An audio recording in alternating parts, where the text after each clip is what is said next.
زراعت کے مرکزی وزیر شیوراج سنگھ چوہان راجستھان کے جھنجھنو میں آج ایک تقریب کے دوران پردھان منتری فصل بیمہ یوجنا کے تحت 30 لاکھ سے زیادہ کسانوں میں 3,200 کروڑ روپے سے زیادہ فصل بیمہ کے دعووں کی رقم تقسیم کریں گے۔ زراعت اور کسانوں کے بہبود کی وزارت نے بتایا کہ دعووں سے متعلق ادائیگیاں فائدوں کی راست منتقلی DBT کے ذریعے کسانوں کے بینک کھاتوں میں ڈیجیٹل طریقے سے سیدھے منتقل کی جائیں گی۔ پیش ہے ایک رپورٹ۔ تقریب کے دوران مدھیہ پردیش کے کسانوں کو 1,156 کروڑ، راجستھان کے کسانوں کو 1,121 کروڑ، چھتیس گڑھ کے کسانوں کو 150 کروڑ اور دیگر ریاستوں کے کسانوں کو 773 کروڑ روپے سیدھے منتقل کیے جائیں گے۔ اس تقریب میں جھنجھنو، سیکر، جے پور اور دیگر ضلعوں کے کسانوں کی شرکت کا امکان ہے۔ وہیں ملک کی دیگر ریاستوں کے لاکھوں کسان ورچوئل طریقے سے تقریب میں شامل ہوں گے۔ زراعت کی وزارت نے کہا ہے کہ سال 2016 میں اپنی شروعات کے بعد سے پردھان منتری فصل بیمہ یوجنا نے اب تک 78 کروڑ کسانوں کی درخواستوں پر کام کیا ہے اور 1,83,000 کروڑ روپے کے بیمہ دعووں کی رقم تقسیم کی ہے۔ یہ رقم کسانوں کی جانب سے کل 35,964 کروڑ روپے کے پریمیم کے بدلے ادا کی گئی ہے۔ دلی سے وشنو کی رپورٹ کے ساتھ خبر نامے کے لیے میں کونین حیدر۔ یہ خبرنامہ آکاش وانی سے نشر کیا جا رہا ہے۔ بھارت کے انتخابی کمیشن نے کانگریس رہنما راہل گاندھی کو نوٹس جاری کیا ہے، جس میں ان سے کہا گیا ہے کہ وہ سال 2024 کے لوک سبھا انتخابات کے دوران ووٹر گھوٹالے کے اپنے الزامات کو ثابت کرنے کے لیے دستاویزات پیش کریں۔ کرناٹک کے اعلیٰ انتخابی افسر کی جانب سے جاری ایک نوٹس میں جناب گاندھی سے کہا گیا ہے کہ وہ مہادیوا پورا اسمبلی حلقے میں ووٹوں کی چوری کے ان کی جانب سے لگائے گئے الزامات کو ثابت کرنے کے لیے دستاویزات فراہم کریں۔ یہ حلقہ بنگلورو وسطی لوک سبھا حلقے کا حصہ ہے۔ نوٹس میں 7 اگست کو نئی دلی میں اپوزیشن رہنما کی پریس کانفرنس کے بعد کی تفصیلات طلب کی گئی ہیں۔ ECI نے کہا ہے کہ دعووں کے حق میں دستاویزات فراہم کی جا سکتی ہیں تاکہ اس معاملے پر تفصیلی طور پر تحقیقات کرائی جا سکے۔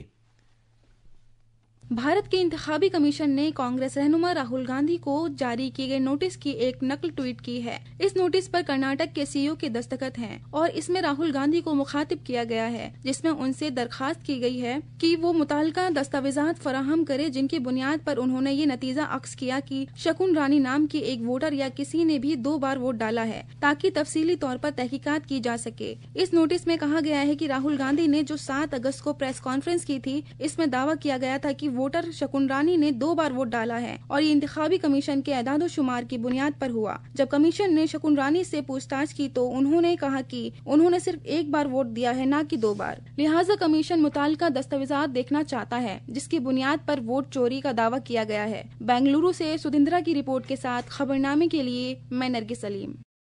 مہاراشٹر کے اعلیٰ انتخابی افسر نے بھی جناب گاندھی کو نوٹس جاری کیا ہے، جس میں ان سے کہا گیا ہے کہ وہ چناؤ فہرستوں میں نااہل ووٹروں کو مبینہ طور پر شامل کیے جانے اور اہل ووٹروں کو خارج کیے جانے کے بارے میں 10 دن کے اندر اندر ایک دستخط شدہ حلفنامہ داخل کریں۔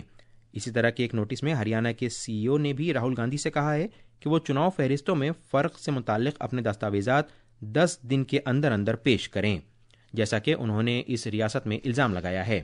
ان دستاویزات کے ساتھ ساتھ ایک دستخط شدہ حلفنامہ بھی ہو جس میں انہوں نے اس کے سچ ہونے کی بات بھی کہی ہو۔ انتخابی کمیشن نے اس سے پہلے جناب گاندھی سے کہا تھا کہ وہ یا تو ضابطوں کے مطابق ایک باقاعدہ حلفنامہ داخل کریں یا جھوٹے الزامات لگانے پر ملک کے عوام سے معافی مانگیں۔ Rashtriya swim civic Singh RSS نے بین برادری اتحاد کو فروغ دینے کی جانب ایک اہم اشارہ دیا ہے کہ وہ اندور میں 12 ستمبر کو ایک اہم سماجی ہم آہنگی کانفرنس کا اہتمام کرے گا۔ یہ کانفرنس عوام تک رسائی کی اس کی 100 سالہ مہم کے حصے کے طور پر منعقد کی جائے گی۔ یہ تقریب بریلینٹ کنونشن سینٹر پر منعقد کی جائے گی، جس میں مالوا خطے کے 180 سے زیادہ ذات اور برادری کے رہنما حصہ لیں گے، جس سے سب کی شمولیت والے مذاکرات اور ثقافتی میل جول پر سنگھ کی خاص توجہ اجاگر ہوتی ہے۔ کانفرنس کی صدارت RSS کے سر سنگھ چالک ڈاکٹر موہن بھاگوت کریں گے، جنہوں نے حالیہ مہینوں میں اندور کا کئی بار دورہ کیا ہے، جس سے سنگھ کی حکمت عملی کے خاکے میں اس شہر کی بڑھتی ہوئی اہمیت کا اشارہ ملتا ہے۔ اتراکھنڈ میں حال ہی میں بادل پھٹنے کی وجہ سے ہونے والی تباہی کے بعد اتراکاشی کے ہرشل اور دھرالی میں راحت اور بچاؤ کارروائیاں جاری ہیں۔ انتظامیہ، مسلح افواج اور دیگر ایجنسیوں نے صورتحال کو معمول پر لانے کی خاطر بڑے پیمانے پر اقدامات کا آغاز کیا ہے۔ وزیر اعلیٰ پشکر سنگھ دھامی نے افسران کو راحت رسانی کی تمام کوششوں کو تیز کرنے کی ہدایت دی ہے۔ تفصیل ہمارے نامہ نگار سے۔ اترکاشی میں راحت اور بچاؤ کارروائی تیزی سے جاری ہے۔ ہرشل کے مائکرو ہائیڈرو پروجیکٹ میں بجلی کی پیداوار شروع ہو گئی ہے اور آس پاس کے علاقوں میں بجلی کی فراہمی بحال کر دی گئی ہے۔ وہیں گنگوتری قومی شاہراہ پر ڈبرانی تک سڑک رابطہ بحال کرنے کے لیے لیمچا گاڑ میں ایک بیلی پل تعمیر کیا گیا ہے۔ وزیر اعلیٰ پشکر سنگھ دھامی نے افسران کو ایک ہفتے کے اندر سرکاری اور نجی املاک کو ہونے والے نقصان کا جائزہ لینے کی ہدایت دی ہے۔ ابھی تک 1200 سے ادھک لوگوں کو ہیلی سیوا کے مادھیم سے ریسکیو کیا گیا اور ابھی بھی ہیلی سیوا ہماری چل رہی ہے۔ جو گنگوتری دھام، ہرسل، انیہ استھانوں پر آئے ہوئے تیرتھ یاتری تھے، ان سبھی کو نکالا گیا ہے۔ اس دوران محکمہ موسمیات نے باگیشور، دہرادون، ٹہڑی، پوڑی اور نینی تال اضلاع میں آج شدید بارش کی پیشگوئی کی ہے۔ دوسری جانب زمینی تودے کھسکنے کے سبب بدری ناتھ قومی شاہراہ پر کئی مقامات پر گاڑیوں کی آمد و رفت متاثر ہوئی ہے اور سڑک سے ملبہ ہٹانے کی کوششیں جاری ہیں۔ دہرادون سے ساکشی سنگھ کی رپورٹ کے ساتھ خبرنامے کے لیے میں اسلم بیگ۔ جنوبی ترکیہ کے سندرگی میں زلزلہ آیا ہے جس کی شدت 6.1 درج کی گئی ہے۔ قدرتی آفات سے نمٹنے کی ترکیہ کی ایجنسی AFAD نے بتایا کہ زلزلہ ملک کے جنوبی حصے کے کئی شہروں میں محسوس کیا گیا، جن میں استنبول اور سیاحوں میں مشہور ازمیر بھی شامل ہیں۔ ترکیہ کے میڈیا کے مطابق زلزلے کے دوران بالیکیسیر صوبے میں کئی عمارتیں منہدم ہو گئیں۔ 19 سال سے کم عمر کی لڑکیوں کے ایشیائی باکسنگ چیمپئن شپ میں بھارت کی مکے بازوں نے سونے کا تمغہ جیتا ہے۔ اسی طرح تھائی لینڈ کی راجدھانی بینکاک میں جاری اس چیمپئن شپ میں بھارت نے 14 تمغے حاصل کیے ہیں۔ بھارت کی کھلاڑی نشا نے 54 کلو گرام زمرے میں اور مسکان نے 57 کلو گرام کے زمرے میں سونے کے تمغے جیتے ہیں۔ دیگر 5 کھلاڑیوں نے چاندی کے تمغے جیتے ہیں۔ مردوں کے فائنلز میں راہل کنڈو نے 75 کلو گرام زمرے میں سونے کا تمغہ جیتا ہے۔ اسی طرح بھارت نے سونے کے 3، چاندی کے 7 اور کانسے کے 4 تمغوں سمیت کل 14 تمغے جیتے ہیں۔ ایتھلیٹکس میں اولمپک کھلاڑی انو رانی نے Indian open 2025 world athletics bronze level continental tour میں خواتین کے بھالا پھینکنے کا خطاب جیت لیا ہے۔ انہوں نے اوڈیشہ کے بھونیشور کے کلنگا اسٹیڈیم میں کل اس کارکردگی کا مظاہرہ کیا۔ رانی نے سری لنکا کی NDL ہتراباگ لیکا کو ہراتے ہوئے 62.01 میٹر کی کارکردگی کا مظاہرہ کیا۔ دوسری جانب مردوں کے بھالا پھینکنے میں بھارت کے شیوم لوہا کارے نے 80.73 میٹر کی بہترین کارکردگی کا مظاہرہ کرتے ہوئے چاندی کا تمغہ جیتا ہے۔ یہ تھیں خبریں اور اب اخبارات کے آئینے کے ساتھ ہیں کونین حیدر۔ شکریہ ضمیر۔ قومی راجدھانی سے شائع ہونے والے آج کے اردو اخبارات نے الگ الگ خبروں کو شہ سرخی بنایا ہے۔ ہندوستان ایکسپریس نے وزیر اعظم مودی کے ذریعے بنگلورو میں 3 وندے بھارت ایکسپریس ٹرینوں کو جھنڈی دکھا کر روانہ کرنے سے متعلق خبر کو اپنے پہلے صفحے پر اہمیت کے ساتھ شائع کیا ہے۔ روزنامہ انقلاب نے امریکہ کی جانب سے بھارت پر عائد کیے گئے ٹیرف پر وزیر دفاع راجناتھ سنگھ کے رد عمل سے متعلق خبر کو اپنے پہلے صفحے پر پیش کرتے ہوئے وزیر موصوف کے اس تبصرے کو نمایاں کیا ہے کہ بھارت دنیا کی سب سے مضبوط اور متحرک معیشت ہے۔ آپریشن سندور تینوں مسلح افواج کے درمیان ہم آہنگی کی بہترین مثال ہے۔ انقلاب نے chief of defence staff general Anil Chauhan کے اس بیان کو اپنے پہلے صفحے پر اہمیت کے ساتھ شائع کیا ہے۔ آسٹریلیا کی فوج کے سربراہ لیفٹیننٹ جنرل سائمن اسٹوارٹ کے دورہ ہند سے متعلق خبر کو روزنامہ پرتاپ، ہندوستان ایکسپریس اور کئی دیگر اخبارات نے بھی اپنے صفحے اول پر شائع کیا ہے۔ اور آخر میں خاص خبریں ایک بار پھر۔ وزیر اعظم نریندر مودی نے کہا ہے کہ آپریشن سندور کی جڑیں جدید ترین ٹیکنالوجی اور دفاعی سامان کی تیاری کی میک ان انڈیا پہل میں پیوست ہیں۔ وزیر اعظم آج صبح نئی دلی میں اراکین پارلیمنٹ کے لیے 184 نئے تعمیر شدہ ٹائپ 7 ملٹی اسٹوری فلیٹس کا افتتاح کریں گے۔ مرکز آج 30 لاکھ کسانوں کو فصل بیمے کے طور پر 3,200 کروڑ روپے تقسیم کرے گا۔ انتخابی کمیشن نے کانگریس رہنما راہل گاندھی کو سال 2024 کے لوک سبھا انتخابات میں ووٹر گھوٹالے کے ان کے الزامات پر نوٹس جاری کیا ہے۔